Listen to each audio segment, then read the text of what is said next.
तो अमेरिका के लिए एक चरम जरूरत है। मैंने एक एक्सट्रीम पे जा करके जरूरत है कि कोई रास्ता निकल आए। ये इस समय सबसे ज्यादा अगर युद्ध न हो, आगे न बढ़े, तो सबसे ज्यादा तो जरूरत अमेरिका की है। ईरान तो अब उससे परे चला गया है। यानी ईरान अब जरूरत और ना जरूरत का मामला अब नहीं रह गया है।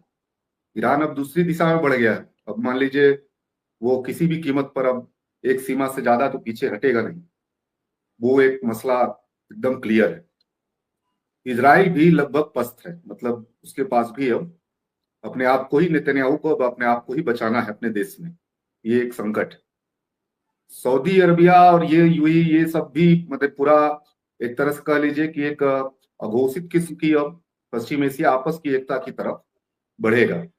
जो कृत्रिम तौर पे जो शिया सुन्नी विवाद साम्राज्य पूंजी ने योजनाबद्ध तरीके से खड़ा किया था, जो स्वाभाविक विवाद नहीं था, विवाद थे लेकिन उस लेवल के विवाद नहीं थे, वो एक बहुत ही अप्राकृतिक तरीके से चीजों को खड़ा किया गया था।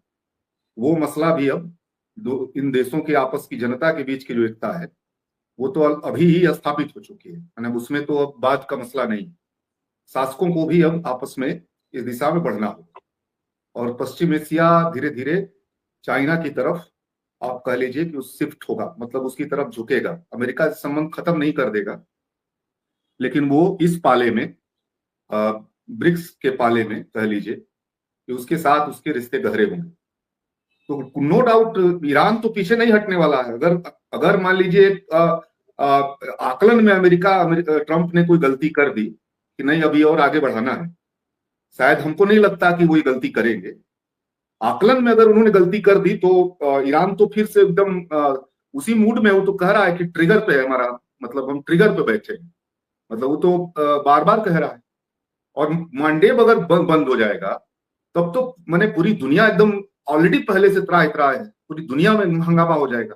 सारी दुनिया का दबाव अमेरिका पे चला जाएगा और ऐसी स्थिति में अमेरिका भीषण अलगाव में जाएगा। ये तो मतलब उसके लिए आत्महत्या किस्म की कार्रवाई हो जाएगी अगर इस बार अमेरिका युद्ध की तरफ बढ़ा तो। क्योंकि इस पे कोई भी कारण, कोई भी तर्क उसके पास, कोई भी इस तरह की स्थिति उसके पास नहीं। आमतौर पे कोई तर्क ही नहीं है यहाँ टिके रहने का, कोई लॉजिक नहीं है टिके रहने का।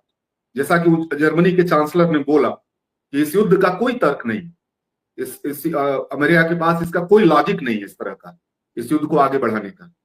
यूरोपीय संघ ने अभी यही बात बोली है, कोई इसका